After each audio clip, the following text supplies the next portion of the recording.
Ini sudah di-record. Sekarang kita mulai lagi dari sini. Nah, tadi kan sampai sini ya. Nah, contoh dari apa namanya? Contoh dari yang ini nih. Ini kan tadi contohnya. Ini adalah opininya, kemudian di sini didukung. Kemudian di sini juga ada opini lagi. An argumentative writing aims to influence audience by presenting facts and reason in such a way that they are believed or accepted. Nah, jadi ini menyampaikan argumen itu tujuannya adalah mempengaruhi orang yang membaca dengan menampilkan fakta-fakta dan alasan-alasan sedemikian rupa sehingga mereka bisa dipercaya dan diterima. Nah, ini kemudian ditambahin nih. To be compelling, a writer must outline facts in a systematic, orderly, and logical fashion. Nah, ini menurut siapa? Menurut si Fisher. Jadi didukung dengan ini. Jadi tidak asal bunyi aja. Harusnya tuh gini loh, ini loh buktinya. Seperti itu. Nah, kemudian dan seterusnya. Jadi kalian lihat, kalau kalian lihat ini, kalimat kemudian ada referensi. Kalimat referensi. Seperti itu. Oke, sampai sini bisa dipahami, Nur Salma? Insya Allah, Pak. Oke, yang lain ada yang mau ditanyakan?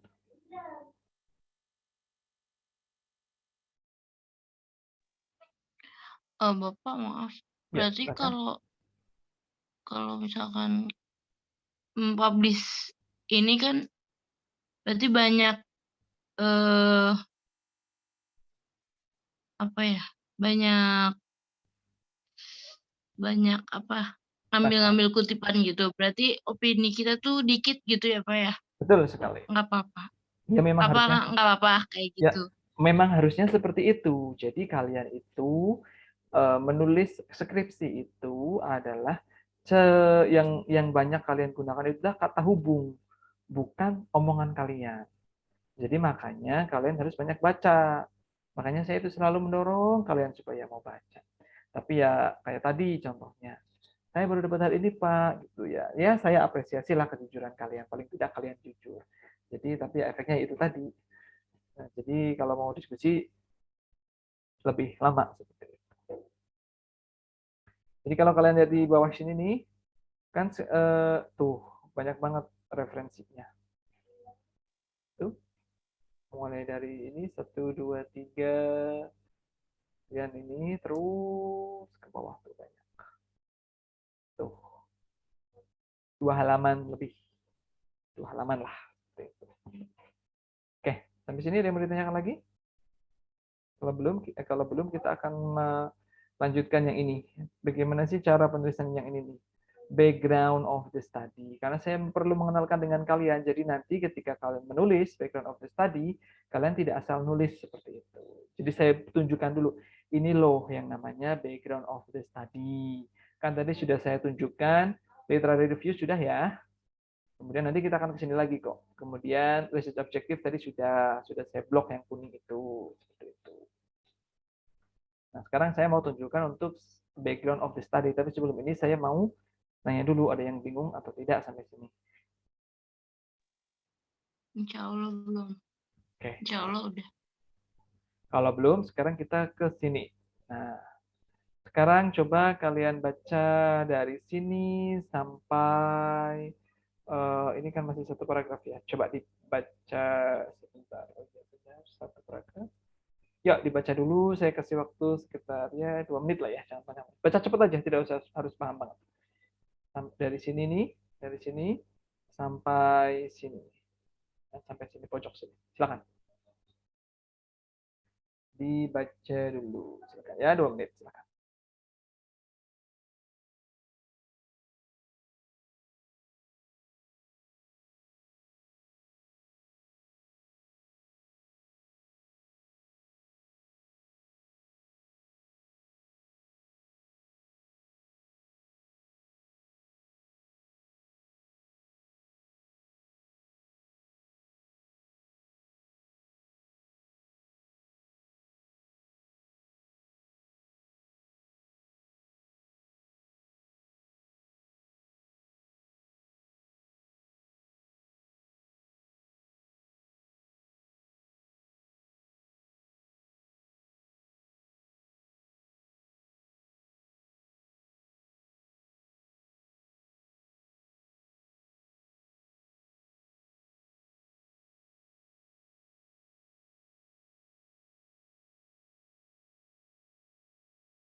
saya cukupkan dulu ya untuk 2 menitnya.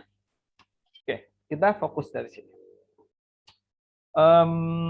Kita bahas dari sini sampai sini. Oke, ini tentang apa nih kira-kira? Silakan sampaikan. Maksudnya, ya ini tentang apa? Silakan. Ada yang sudah paham?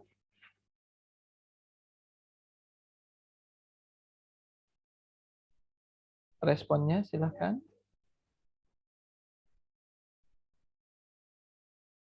Halo, Ya, Pak. silakan. Tentang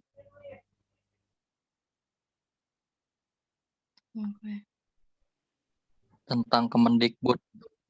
Oke, apa yang disampaikan Kemendikbud? Ya, jadi Kemendikbud itu kayak membuat sebuah challenge gitu Pak untuk meningkatkan skill menulis. Oke, Ya kan ya Pak? ya boleh. Karena di Indonesia itu kurang produktif. Oke, jadi di Indonesia itu kurang produktif. Nah, makanya, nah ini ya, saya artikan aja ya supaya cepat. Maksudnya metakognitif ya, dan critical thinking atau berpikir kritis adalah skills yang harusnya dikembangkan di dalam penulisan argumentatif.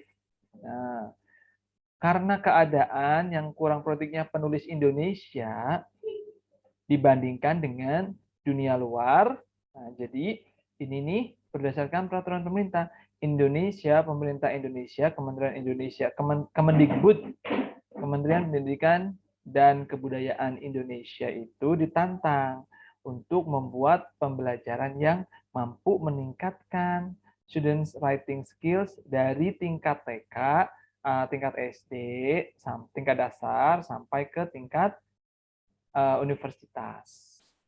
Dipahami sampai sini? Jadi ini adalah menggambarkan tentang keadaan yang ada di Indonesia. Nah, ini dengan mengutip dari peraturan Kemendikbud. Bisa dipahami sampai sini? Bisa Pak. Bisa. Jadi, di latar belakang kalian itu harus menyampaikan sebenarnya itu keadaannya seperti apa. Jadi ini menyampaikan keadaan yang ada di Indonesia. Ini masih dilanjutkan. Nah, ini adalah peraturannya yang ada di Indonesia. Misalnya, sekarang itu Kemendikbud ya memperhatikan penerapan yang pembelajaran bahasa dalam reading comprehension dan juga writing skills. Nah, yang paling penting di sini yaitu yang berpengaruh yaitu di tingkat universitas yaitu tentang reading literacy. Itu. Karena keadaan lemahnya reading literacy dari anak kelas umur 13 tahun yang ada di sekolah. Jadi menurut si Kemendikbud itu, karena si anak umur 13 tahun yang ada di Indonesia itu masih rendah kualitasnya. Nah, ini tidak asal ngomong, ini berdasarkan sumber yaitu OECD 2019. Ini OECD itu apa? Kalian bisa cek di bawah. Kita lihat bareng-bareng. OECD, misalnya misalnya nih, Program for International Student Assessment Results. Jadi pahami ya? Jadi hasil dari International Student Assessment bahwasanya keadaan di Indonesia yang ini nih itu karena masih rendah. Literasinya itu masih rendah. Nah, makanya ini loh pemerintah itu maunya kayak gini. Ini berdasarkan ini. Jadi inilah yang masalah-masalah yang ada di Indonesia. Nah, this is one of the greatest challenge. Nah, ini baru penjelasan si penulisnya. Ini merupakan tantangan yang besar untuk pemerintah Indonesia untuk menyelesaikan masalah ini, khususnya untuk teacher education, khususnya untuk calon-calon guru di institusi calon guru. Karena mereka mempunyai peranan penting. Nah, menulis itu hal yang penting. karena bisa disampaikan untuk menyampaikan ide. Ini berarti si penulis ini pendapatnya penulis. Kemudian didukung oleh penulisnya Setyowati. Nah, ini diteliti. Bahkan Setyowati itu menyampaikan bahwasanya si kemampuan menulis peserta didik itu ya bisa digunakan sebagai alat ukur tentang kecerdasan mereka. Setyowati itu siapa? Jadi tidak bisa asal ngomong. Setyowati juga dicek juga di sini siapa. Setyowati 2017. Solving students' problems in writing argumentative essay through the provision of planning. Nah, ini CLT. Ini kalau tidak salah ini di Sinta 2 kalau tidak salah. CLT. Sudah dipahami ya? Sampai sini, lanjut. Ini masih membuktikan. Nah, di sini kan tadi disampaikan. Masalahnya di Indonesia itu masih rendah loh. Nah, ini loh nyatanya hasil dari sini tuh seperti itu. Anak umur 13 berdasarkan ini. Kemudian ditambahkan lagi. Ini loh hasil penelitian dari Setyowati juga menyampaikan hal yang seperti itu. Ini penting, writing tuh. Kemudian di sini disampaikan, seseorang itu bisa menyampaikan idenya melalui jarak jauh melalui writing. Nah, sekarang itu kan kita tidak terbatas ya, karena adanya teknologi. Orang di seluruh dunia itu dibebaskan, bisa mengekspresikan apa yang mereka punya, ide-ide yang mereka punya. Nah, kata siapa ini? Kata si Anggraeni dan Putra, kata Setyowati juga. Nah, jadi ini writing ini penting karena bisa menyampaikan seperti itu. Kemudian di sini A National Association of College and Employers, nah ini juga menyampaikan bahwasanya critical thinking atau problem solving skill itu melalui kegiatan writing itu di ranking sebagai yang paling penting berdasarkan survei employers yang berjumlah 144 survei. Nah, banyak scholars dan studies menyampaikan bahwasanya the standing posisi dari critical thinking di abad 21, bentar, di abad 21, pendidikan abad 21 dan di bidang pekerjaan itu penting untuk memasuki era yang modern, untuk bisa memasuki pasar kerja di abad 21. Kata siapa? Kata si Kelsen ini. Oleh karena itu, ini penting tuh untuk universitas untuk bisa mengembangkan kapasitas peserta didik dalam hal metakognisi dan critical thinking untuk meningkatkan argumentative writing skills. Oke, sampai sini bisa dipahami? Nyambung tidak?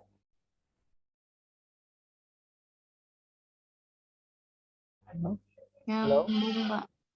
Jadi latar belakang itu menyampaikan, di Indonesia itu keadaannya seperti apa sih? Oh, keadaannya itu seperti ini. Kata siapa? Kata si peraturan ini. Terus kata siapa seperti itu? Ini loh keadaan di lapangan tadi. Itu sesuai dengan apa yang disampaikan penelitian-penelitian ini nih. Ada Setyowati dan yang lain sebagainya. Nah, kemudian di sini baru lebih fokuskan lagi. Argumentative writing itu menunjukkan berbagai macam genre, misalnya news report. Nah, ini adalah konteks di Indonesia. Ini kan tadi kalau kita lihat di sini, ini kan latar belakangnya. Mana tadi? Background of the study. Research context.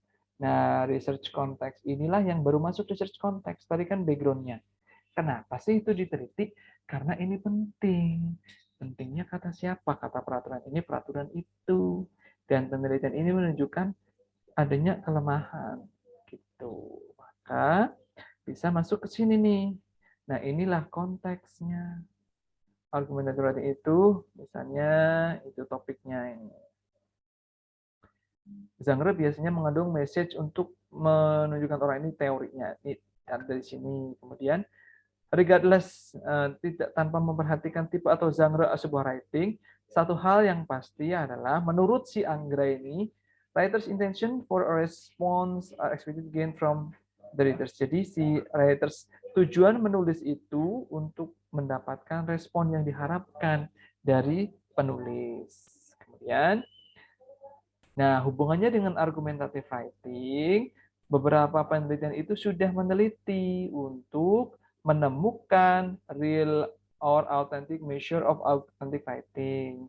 Jadi ada beberapa penelitian nih sebenarnya yang sudah diteliti tentang argumentative writing, tetapi yang dicek di sini adalah tentang authentic measure itu. Kemudian contoh yang disebutkan di sini, penelitian siapa yang sudah meneliti ini? Yaitu penelitiannya Reves et al. Contohnya punyanya si Reves et al. Itu assign the research subjects to choose one of the two choices statistics. Nah, ini yang dikerjakan. Menyuruh si orang-orang yang diteliti untuk memilih satu di antara dua pilihan. Itu untuk memilih argumentative subject sebagai qualitative assessment. Contoh yang lain sudah diteliti oleh Ong dan Zhang pada tahun 2010. Nah, ini penjelasannya. Penelitian ini bla bla bla bla bla bla bla sampai sini. Kemudian ini ada penelitian yang lain juga. Previous studies to improve argumentative writing, time and task show relative consistent result. Jadi ini hasil dari yang penelitian sebelumnya. Nah, ini ada other studies, ada penelitian yang lain juga nih, yang tentang investigating planning time, Alice dan Yuan.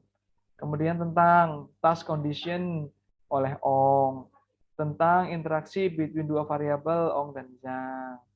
Semuanya hasilnya hampir relatif. Nah, penelitian-penelitian sebelum itu, task content support. Nah, ini masih tentang penelitian yang tadi. Kemudian di sini, nah, the writers in planning time. Nah, bedanya inilah baru disampaikan. Ini kan tadi ada yang nih ya di sini kalau kalian lihat secara detail tentang impact task seperti apa, kemudian tentang di sini misalnya di sini nih tadi mana ya bawah sini. Task condition-nya seperti apa, interaction-nya seperti apa, itu yang diteliti oleh orang-orang. Nah, disinilah baru disampaikan, itu kan kata orang-orang. Nah, kalau penelitian saya mau meneliti tentang ini nih, argumentatif ketika menggunakan treatment. Nah, sudah dilakukan, sudah dicek duluan melalui tes pada tanggal September 2018, bulan September. Nah, hasilnya ketika dicek sedikit, itu terdapat beberapa rintangan dalam menulis, yaitu mereka masih butuh ini more fundamental and research-based measures to deal with. Jadi masih butuh pendasaran yang kuat. Oleh karena itu, tujuan dari sini adalah ini dua. Gitu. Oke, sampai sini ada yang mau ditanyakan? Saya sudah ngomong terlalu banyak. Jadi, saya simpulkan, di dalam penulisan latar belakang, kalian itu tidak harus panjang. Kalau deskripsi biasanya lebih panjang sedikit sih. Kalian jelaskan, ini keadaan di Indonesia itu seperti apa? Oh, di Indonesia itu seperti ini. Peraturannya apa? Ini peraturannya. Terus keadaannya menyampaikan keadaan seperti itu tuh, buktinya apa? Disampaikan, oh ini buktinya. Nah, itu kan penting. Oh, si Ardeja tadi di sini kan di atas disampaikan argumentative writing itu penting. Ya. Kemudian ini peraturannya ada, tapi kenyataannya mereka nilainya rendah nih. Nah, kalau nilainya rendah, ini penting, peraturannya juga ada. Kemudian ini juga sudah banyak nih orang yang meneliti tentang ini. Makanya konteksnya di sini di Indonesia akan diteliti lagi dengan tujuan yang berbeda. Seperti itu. Oke, ada yang mau ditanyakan atau tidak sampai sini? Silahkan.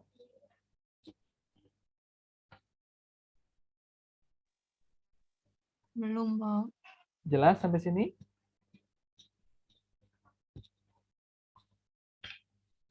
Jelas atau tidak? Buat Nur Salma berarti jelas ya. Nah, ini seperti ini ketika kalian tidak membaca artikel, yang saya sarankan maka kalian nanti akan mendapatkan kesulitan. Karena kalian tidak tahu, oh ini kenapa saya minta kalian, oke, yang Scopus ataupun Sinta 1, Sinta 2. Karena itu paling tidak mengikuti standar itu. Nah, kenapa saya ambil dari IJAL? Karena dia sudah Scopus dan Q2. Makanya di situ tadi sangat jelas. Dan semuanya referensinya itu ada di bawah. Makanya kalian itu harus baca. Kalau tanpa melakukan baca seperti ini, kalian tidak akan bisa menulis. Seperti itu.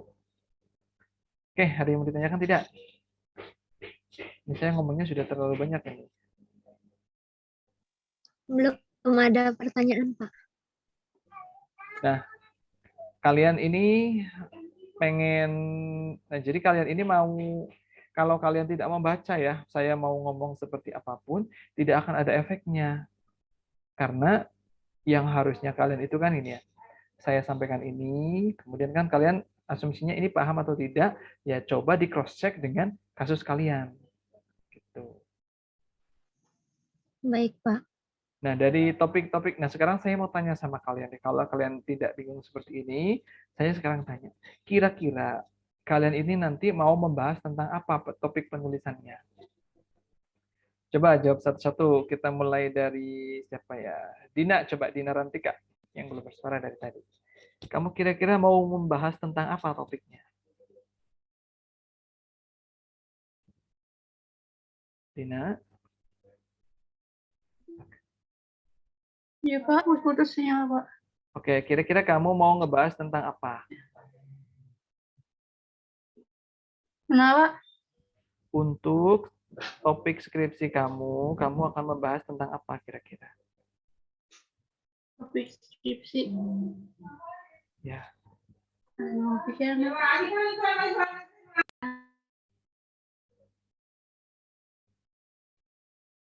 Silakan Dina.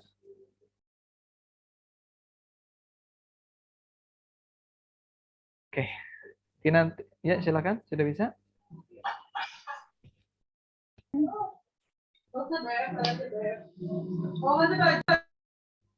Oke, kita ke yang lain dulu kalau gitu. Coba Kinanti, kamu kira-kira topiknya mau tentang apa?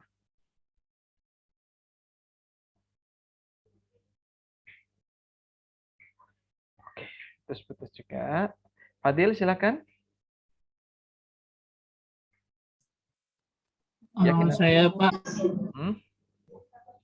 kalau saya sih pengen topik ILT sih Pak. Apa?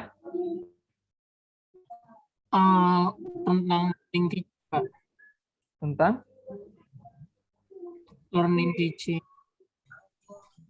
ILT itu adalah, kalau kalian sebut ILT itu adalah sebuah topik yang sangat besar. ILT kepanjangannya adalah English Language Teaching. Nah, di dalam English Language Teaching itu bagian mana yang akan kamu teliti? Topik nah, yang iya mana? Pak, ini masih saya pilih dulu nih yang menurut saya lebih mudah yang mana gitu Pak. Oke. Jadi saya milih dulu dalam itu. Oke, berarti belum ada ya topiknya ya. Oke, harusnya Iya. silakan nanti searching-searching ya. Jadi kalau keadaannya seperti ini, nanti harusnya kalian memanfaatkan waktu pembelajaran di luar kelas itu, yang belajar mandiri dan juga penugasan terstruktur. Oke, Yunita, sudah ada topik belum Yunita?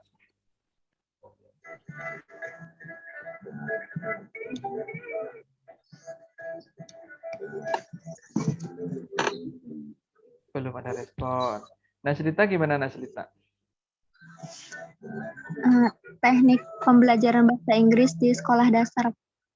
Nah, teknik pembelajaran bahasa Inggris itu benar. Teknik apa yang sudah kamu ketahui? Berarti harus lebih rinci lagi ya, Pak? Ya, belum tahu. Nah, belum tahu. Kenapa belum tahu?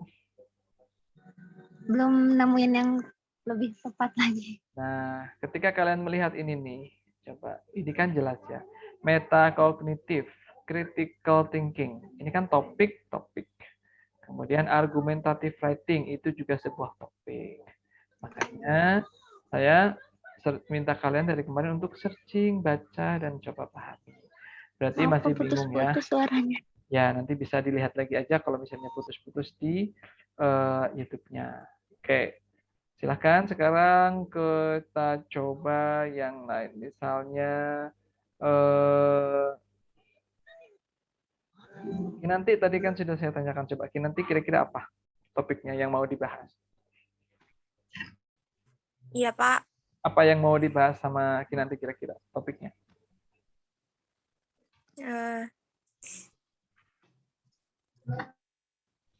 Kalau saya pengennya itu sih kayak teacher gitu, Pak. Apa? Strategi guru dalam mengajar apa gitu. Berarti learning strategies. Nah, itu harus dispesifikasikan. Nah, makanya oke, strategis. Terus sudah nemu artikelnya belum? Tapi saya bingung strategisnya dalam apa gitu. Nah, iya. Nah, kalau bingung kamu sudah mencoba untuk membaca artikel, searching artikel belum? Iya. Coba sekarang kita ke siapa? Nur Iya, Salma. Nur Salma gimana? Kamu mau topik tentang apa?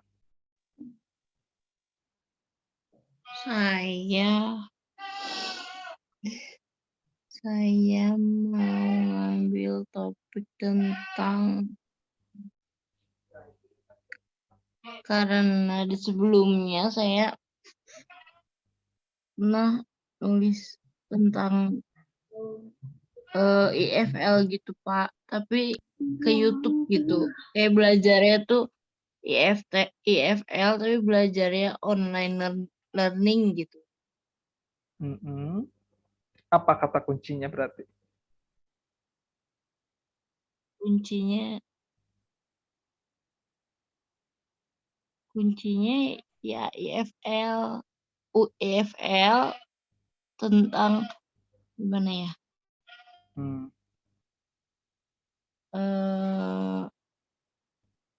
Tentang bagaimana IFL tuh belajar melalui online gitu, Pak. Oke, IFL itu kan English as Foreign Language. Berarti mau ke metode pembelajaran ya. Nah, online itu kan banyak. Nah, nanti dispesifikasikan. Coba sekarang kita ke Pahmi. Pahmi apa Pahmi?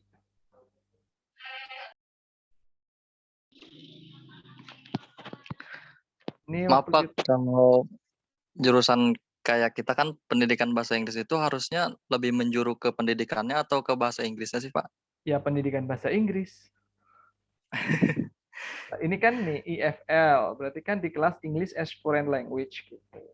Ya, Hmm. masih no idea sih Pak. Kira-kira topiknya tentang apa yang kamu kira-kira bisa paham dan tertarik? Apa ya? Nah, bingung kan? Karena Bingung Bang. kalian belum baca, itulah masalahnya. Kan saya mau nanya, Silahkan. kan kalau artikel itu nggak terlalu ini ya. Kan kalau skripsi banyak ya, Pak. Tapi itu mirip sama atau gimana? Saya masih belum paham deh. Maksudnya artikel skripsi banyak tuh gimana maksudnya? Iya kan sama-sama kayak penelitian gitu. Nah, nanti kalau skripsi itu kok jadi banyak gitu? Itu gimana aja isinya apa aja gitu saya nggak paham. Nah, jadi kalau di sini nih kalian lihat ya. Ini kan di sini misalnya di sini nih. Kalian lihat ini. In the limitless national borders to the rapid change of digital technology, practically more people around the world are bestowed with freedom to express widely differing ideas. Nah, di dalam dunia yang tanpa batas ini dan perkembangan teknologi, jadi orang di seluruh dunia itu diberi kebebasan untuk mengekspresikan ide mereka. Ini kan kesimpulan. Kesimpulan dari punya siapa? Anggreni dan Putra dan juga Setyawati. Nah, ketika deskripsi ini diperjelas seperti apa maksudnya. Itu yang menyebabkan lebih banyak. Kemudian, misalnya di sini nih, argumentative writing. Argumentative writing is very important skill for bla bla bla menurut si UNESCO. Kalau deskripsi nanti kalian tambahin, nggak cuma menurut UNESCO saja, menurut si A, menurut si B, menurut si C, menurut si D. Itu yang menyebabkan jadi banyak. Kemudian di sini juga disampaikan an argument author attempt to deliver national. Jadi ini nanti diperbanyak semuanya. Kayak misalnya lagi di bagian introduction di sini nih.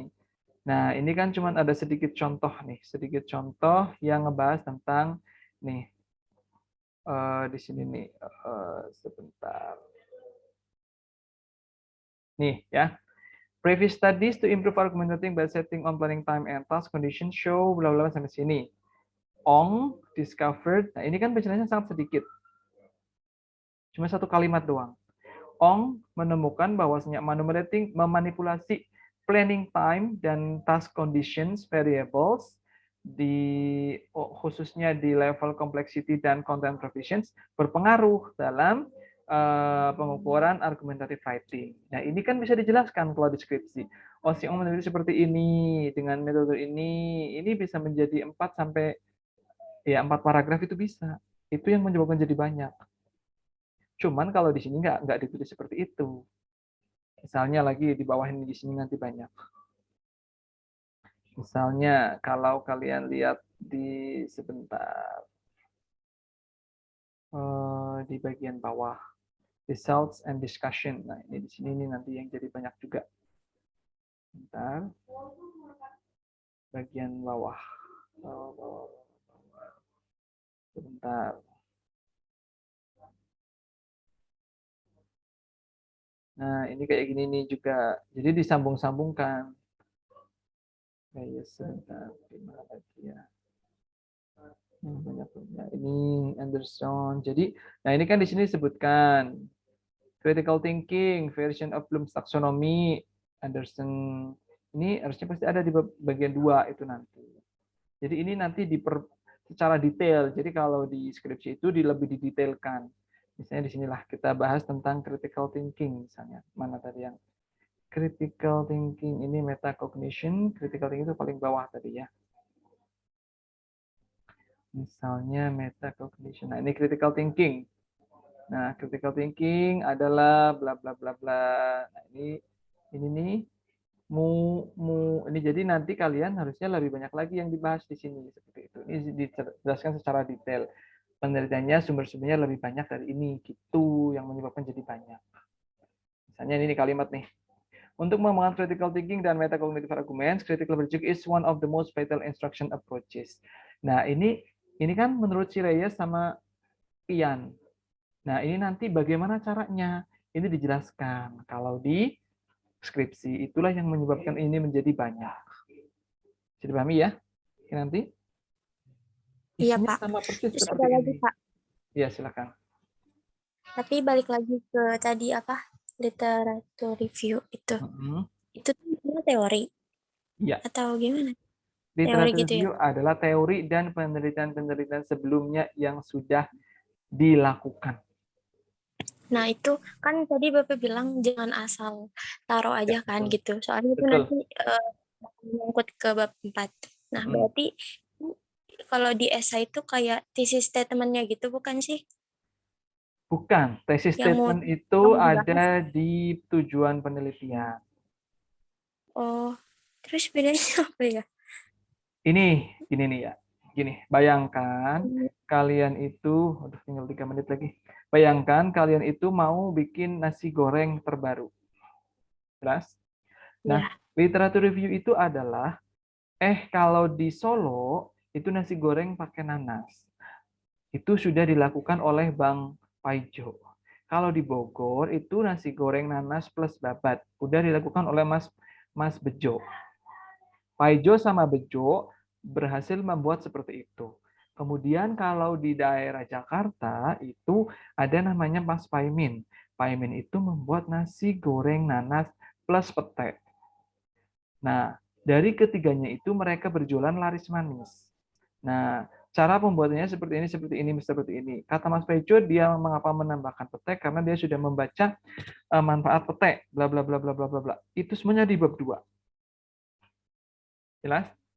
Nah, kemudian penelitian saya ini nih, saya akan membuat adalah nasi goreng nanas plus jengkol. Jadi ada sesuatu yang mau kalian kerjakan tapi beda dengan yang lainnya. Gitu. Cara-caranya maka kalian bisa meniru apa yang sudah dilakukan oleh Mas Bejo ataupun Pak Imin ataupun si Paijo yang Solo, Bogor, dan Jakarta itu tadi. Nah, Solo, Jakarta, Bogor itulah yang ada di bab 2. Jadi di bab 2 itu dituliskan nasi goreng adalah nasi yang dimasak, kemudian dilakukan ini. Cara-cara membuat nasi goreng adalah 1, 2, 3. Kemudian nasi goreng dengan pete adalah dengan pete yang dilakukan oleh Pak Ijo menambahkan step-step seperti ini. Nah, itulah dijadikan sebagai referensi. Maka ketika nanti di hasilnya di bab 4, kalian ngomong, nah tujuan saya itu mau membuat nasi goreng dengan menggunakan jengkol. Nah, saya mengadaptasi caranya si Mas Paijo yang ada di Jakarta karena itu yang paling dekat dengan jengkol dan pete itu hampir sama. Gitu. Maka saya mengikuti langkah-langkah. Nah, ternyata hasilnya sama dengan yang dikerjakan oleh Mas Paijo yang ada di Jakarta. Dengan demikian, berarti sebenarnya nasi goreng nanas plus jengkol itu bisa dikerjakan. Itu kesimpulannya. Nah, maka suggestion-nya, nah buat kalian-kalian yang mau mencoba nanti membuat nasi goreng, cobalah sesuatu yang baru. Nasi goreng nanas plus misalnya kikil, misalnya seperti itu. Bisa dipahami sampai sini, Kinanti? Iya, Pak. Insya Allah. Tapi nanti ada pertanyaan lagi di WA nggak apa-apa kan ya? Ya, nggak apa-apa. Silahkan. Nanti kalau misalnya ada pertanyaan di WA, saya nanti bisa jawab pakai voice note. Ini nanti akan saya share di YouTube. Ini sebentar lagi habis. Jadi silahkan kalian searching. Tanpa searching, saya tidak bisa membantu kalian apapun. Seperti itu. Karena kalianlah yang bisa membantu diri kalian sendiri. Kalau tidak percaya, nanti kalian pasti akan ketemu saya lagi ketika nanti pemilihan pembimbing skripsi. Jadi silahkan bantulah diri kalian sendiri. Nah, ketika ketemu saya, jadi kita tinggal diskusi saja masalah kalian apa, seperti itu. Jangan kayak hari ini ya. Permintaannya dari seminggu yang lalu, kalian baru mengerjakannya hari ini. Jadi seperti ini nanti. Nanti kalian silahkan ditonton lagi. Kemudian kalau ada pertanyaan, silahkan ditanyakan di WhatsApp group. Oke? Terima kasih.